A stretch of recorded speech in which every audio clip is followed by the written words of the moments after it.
Hello नमस्कार दोस्तों। Welcome to our YouTube channel PK career classes. आज हम टॉपिक स्टार्ट करने जा रहे हैं क्लास 12 का लिमिट एंड कंटिन्यूटी। तो इसमें पढ़ेंगे किसी भी फंक्शन की कंटिन्यूटी कैसे पहचानते हैं कि कोई फंक्शन कंटिन्यूअस है या फिर डिसकंटिन्यूअस है। बात समझ आ रही है? Yes sir. ठीक। इसके लिए मैं मान लेता हूँ कि कोई फंक्शन है लेट y बराबर एफ एक्स। क्या? y बराबर एफ एक्स। और मुझे x बराबर एट एक्स इक्वल टू ए पर मुझे पता करना है कि ये फंक्शन कंटिन्यूअस है या फिर डिसकंटिन्यूअस। कंटिन्यूअस का मतलब जैसे कोई हमने ग्राफ ले लिया, इस फंक्शन को हम ग्राफ बनाए, ठीक है। अगर हमें ग्राफ बनाते समय अगर पैर उठाने की जरूरत पड़ रही है, पैर उठाने की जरूरत पड़ रही है, तो वहां पर हमारा जो लाइन है, जो उसकी ग्राफ बनाते समय जो लाइन है वो क्या हो जाएगी?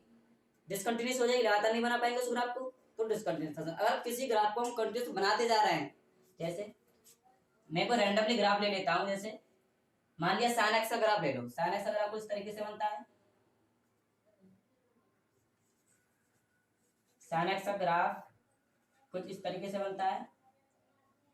यहाँ ये -1 और ये 1, ऐसे करके ऐसे, ये 0, यहाँ पर π/2, ये पाई और ये 3π/2, और यहाँ पर कितना एंगल बनता है? 2π। ये ना क्या मुझे इस ग्राफ को बनाने में कहीं पैर उठाने की जरूरत पड़ रही है? लगातार ये बनना है ना। तो ये क्या है? कंटिन्यूअस फंक्शन है। जैसे ये अभी मैंने sin x का ग्राफ बनाया है, ये कैसा है? कंटिन्यूअस फंक्शन है। तो किसी भी ग्राफ को बनाते समय अगर हमें पैर उठाने की जरूरत पड़ जाए तो डिसकंटिन्यूअस फंक्शन है। अगर पैर उठाने की जरूरत नहीं पड़ती है तो कंटिन्यूअस फंक्शन है। जैसे कोई भी ग्राफ बना लो, मान लो ये x एक्सिस होता है और ये y एक्सिस होता है। x एक्सिस पे यहाँ पर x1 मान लो पॉइंट, यहाँ पर कोई x2 मान लो। और अगर हम x1 पे कोई वैल्यू फंक्शन y1 देता है और x2 पे देता है y2, बात समझ में आ रही है? x1 y1 पॉइंट को मिलाएंगे तो यहाँ पर आएगा ये, और x2 y2 को पॉइंट को मिलाएंगे तो यहाँ पर आएगा, ठीक है। अगर इसको मूल बिंदु से ऐसे मिला दिया और उसके बाद ऐसे करके मिला दिया ये ग्राफ, और एक्सिस पे और आगे मान लेते हैं कोई ग्राफ यहाँ पर x3, क्या मान लेते हैं? x3, और x3 पर y एक्सिस पे भी मान लेते हैं यहाँ पर y3, और x3 पे बन रहा है हमारा ग्राफ लगभग यहाँ पे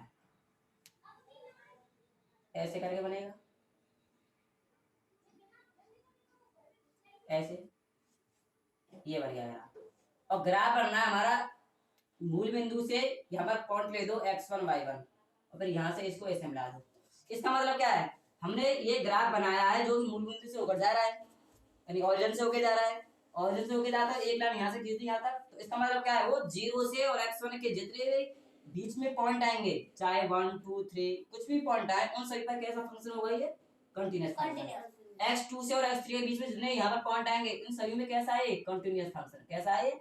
कंटिन्यूअस फंक्शन। क्या है? x1 और x2 के बीच में यहाँ कोई ग्राफ बन रहा है? नहीं बन रहा है। तो इसका मतलब ये x1 और x2 के बीच में जितने भी पॉइंट है यहाँ पर सभी जगह कैसा है? ये डिसकंटिन्यूअस। क्योंकि हमारी जो लाइन है वो लगातार, जो कर्व है वो लगातार नहीं बन पा रहा है। हमें ये कर्व बनाते समय क्या पैर उठाने की जरूरत पड़ी है? मार्ग उठाने की जरूरत पड़ी है? अरे मार्ग उठाने की जरूरत तो पड़ी है, यहाँ से लेके यहाँ तक। तो यहाँ पर बीच में तो हमने मार्कर का यूज किया नहीं है। इसका मतलब x1 और x2 के बीच में जितने भी पॉइंट हैं वहां पर कैसा है? डिसकंटिन्यूअस है। समझ में आ रही है? ठीक। अब इसका जो मेन कंसेप्ट है वो समझते हैं।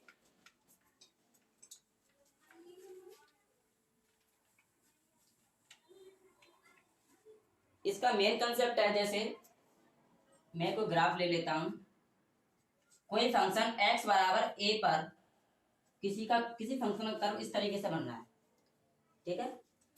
और x बराबर a पर ये y एक्सिस होता है, ये ओरिजिन होता है और ये x एक्सिस होता है।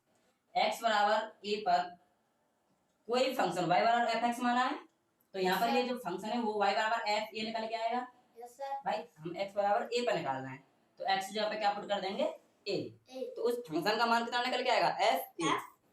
बात समझ में आ रही है? अब हमें प्रूव करना है क्या इस पॉइंट के इर्द गिर्द जितने भी पॉइंट प्रेजेंट हैं, क्या उन पॉइंटों पर भी ये फंक्शन सतत है या असतत है, यानी कंटिन्यूअस है या फिर डिसकंटिन्यूअस फंक्शन है। मान लीजिए कि a में हम कुछ वृद्धि कर रहे हैं, इंक्रीज कर रहे हैं h, क्या? हाँ h, और h यानी x में कुछ वृद्धि कर रहे हैं तो कुछ ना कुछ पॉइंट तो होगा x बराबर a प्लस h, सर। कुछ एच की तो वृद्धि कर रहे हैं, यानी एक्स में कुछ ना कुछ जुड़ रहा है, ए में कुछ ना कुछ जुड़ रहा है। उस कंडीशन में उस फंक्शन की वैल्यू भी कुछ ना कुछ बढ़ेगी। Yes sir. जब एफ ए था, अब की बार क्या हो जाएगा, वो एफ ए प्लस एच हो जाएगा। क्या हो जाएगा, एफ ए प्लस एच। हाँ, F A plus H. X बराबर ए प्लस एच पर इस फंक्शन की वैल्यू एक्स जगह पे क्या रख देंगे, ए प्लस एच, तो वाई बराबर हो जाएगा एफ ए प्लस एच। अच्छा, ये हमने जो x बराबर a प्लस एच माना है, ये इस बिंदु के राइट साइड तरफ माना है, लेफ्ट साइड की तरफ है? ये इस बिंदु के राइट साइड की तरफ माना है h। ये राइट साइड है या लेफ्ट साइड है, ये राइट साइड है, Right ये side। Left side. तो ये क्या हो गई, राइट साइड। राइट। हाँ, अगर हम इसके लेफ्ट साइड की बात करें, h किसकी बात करें, लेफ्ट साइड। h कोई दूरी हम लेफ्ट साइड में कुछ ना कुछ घटाएं, तो मान लो यहाँ पर कोई x बराबर a माइनस एच आएगा। भाई इसमें से कुछ ना कुछ हम एच घटाई तो रहे। Yes sir. तो इस पर वैल्यू हमारी आएगी y बराबर एक्स की जगह पे एफ ए माइनस एच रख दो। अगर इन तीनों फंक्शन की वैल्यू x बराबर a रखने पर, a प्लस एच रखने पर और a माइनस एच रखने पर, तीनों पर अगर फलन की वैल्यू यानी फंक्शन की वैल्यू बराबर आती है तो वो कंटीन्यूअस फंक्शन होगा। अगर बराबर नहीं आती है तो डिसकंटीन्यूअस फंक्शन होगा। बात समझ में आ रही है? Yes sir. ठीक। यहाँ पर h क्या है, h हमने कोई खास दूरी नहीं ली है, बहुत जीरो के टेंस में ली है। जीरो के टेंस का मतलब पूर्ण रूप से जीरो नहीं है, जीरो नहीं है, जीरो से भी आधी है। हाँ, नहीं, जीरो से आधी भी नहीं है, जीरो के तरफ है, कुछ ना कुछ जीरो की अग्रसर हो रही, हो सकता है वो 0.001 हो, 0.000.00001 हो, ठीक है, लेकिन पूर्ण रूप से जीरो नहीं है। तो इसका कंसेप्ट क्या है, कंटीन्यूअस फंक्शन के लिए फोर कंटीन्यूअस